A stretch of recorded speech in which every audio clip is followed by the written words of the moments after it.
Even though FIFA 21 feels like a big update to the previous game, there are some new changes that are coming to the game. Here are 10 new things that you can do in FIFA 21. The shoulder tackle. Now you can perform a new shoulder tackle in FIFA 21 which enables you to take the ball from an attacker with ultimate precision. Basically, this tackle is the best when you're in the box and about to tackle a man very carefully instead of going head first or conceding a penalty. EA mentions in their article, we have also reworked shoulder challenges and seal outs to make them more effective and more realistic. Shoulder challenges have been reworked to create better contact between players and avoid defenders overshooting their opponent. Seal outs is when a defender puts themselves between the attacker and the ball to take the possession or shepherd the ball out to play, and they have also re-engineered to create the better positioning between players and their opponent. To perform a shoulder challenge or a seal out, tap the LT-L2 button while side by side of your opponent while defending. The player lock. The player lock is a new feature that you can use to do a directed pass and go with a player right next to you.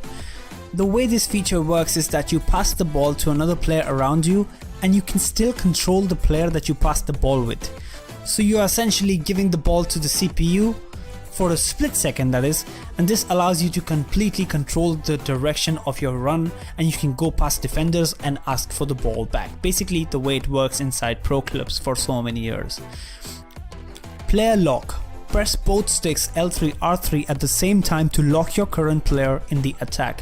When you lock to the player, pass the ball to the CPU AI and CPU AI will then take control of the ball, allowing you to move your player off the ball and ask for the pass back in a better position. For more control, flick the right stick at any time using your player lock described above to switch and lock to another player, taking control of your teammates' movements along the way.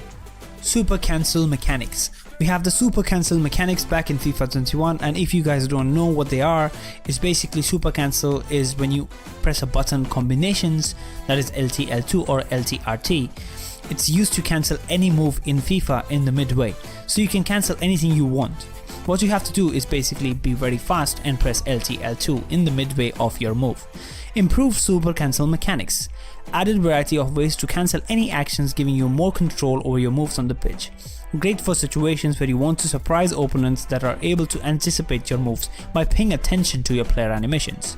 Hard super cancel. LT-R2 or RT-R2 allows players to go into free move in any situation except when they are dribbling with the ball. The previous super cancel still exists, but it's more restricted due to the bottom conflicts.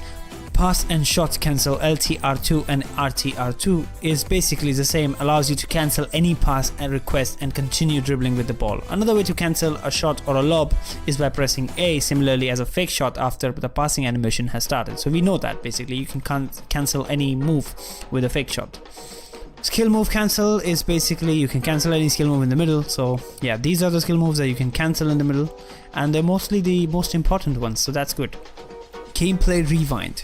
This is a feature that none of you guys are excited about, and I can confirm that this feature will be very exciting for all the YouTubers, all the content creators, and people who really want to capture their free kick moments and share it on the internet. What this feature does is that you can rewind a moment in the game or a specific period directly where you want to go. You can go back to the pause menu and then select the rewind button, and you can rewind as much as you want and do it again and again. So you can really get the perfect shot that you always wanted. And it's really good for making videos like comparing to real life and recreations. Interactive match simming. Heading on to the career mode side of things, interactive match sim is a very big welcome addition when it comes to the changes in the game. You can now jump in whenever you want in the game while simming a match. The match simulation menu lasts for about 3 minutes, so it'll be a fast forward version of your game, but as soon as you think you should be taking a penalty or you should be taking a free kick or anything really, you can jump in and do whatever you feel like. What EA says on their article is whether you only like to intervene when your team goes down or you prefer to jump in whenever your team is within shooting range, interactive match sim allows players to experience the matches exactly how they want to. You can also jump back out of the gameplay and watch the rest of the game play out in the interactive match sim and skip straight to the final result if you want to. So it's really good, this feature. I'm really excited about it. New celebrations. There is a fan favorite celebration that has been added in the game, and that is the selfie celebration. If you check out the pitch notes carefully, you can spot multiple new celebrations, including the finger swipe celebration and the selfie celebration next to the ad boards. So I doubt there can be specific controls for this. All it looks like is a random celebration that gets triggered when you run to the players on the sidelines. This celebration has been in PES for like 4 years, and I would love to see how EA animates it in their final game. Talking about the finger swipe celebration that this game has is something that is very famous in the American Football League and is a signature celebration of Deshaun. Player position conversion. This feature allows you to convert any player into any position if you want to. You want to convert Alexander-Arnold into a center midfielder? Well, now you can. We've heard your community feedback around wanting the ability to train players in other positions. As a part of player development, players can now be converted in other positions, allowing more freedom and control over managing your squad. Position conversions can also give you new chance to the players that fall out of their own favors in the original roles, giving you more flexibility with each player. Player development and player position conversions are also available in the Youth Academy players.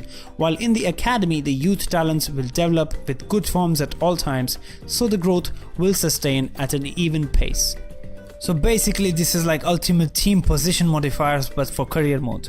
I think this feature is done very well on paper, and I'm very excited to try out players in different positions like Bobby Firmino in the center mid role with high work rates. That'll be so good. So yeah, I'm excited to try this out. I hope this works because most of their features don't, but we'll see how it goes. FUT Co-op.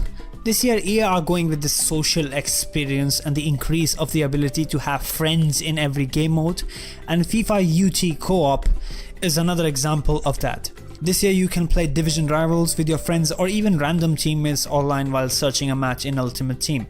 You can select whether you want to search against co-op players or solos. You can come up against anyone you want to.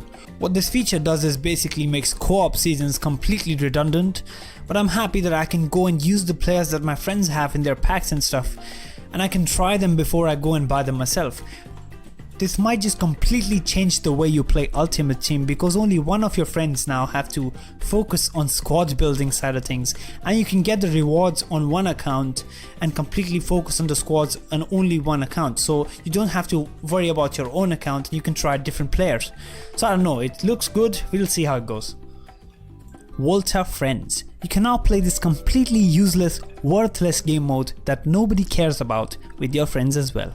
Maybe, just maybe, there is still hope for Volta, I don't know, because playing it with friends will be a different experience, and none of us have ever tried it because how bad it was last year.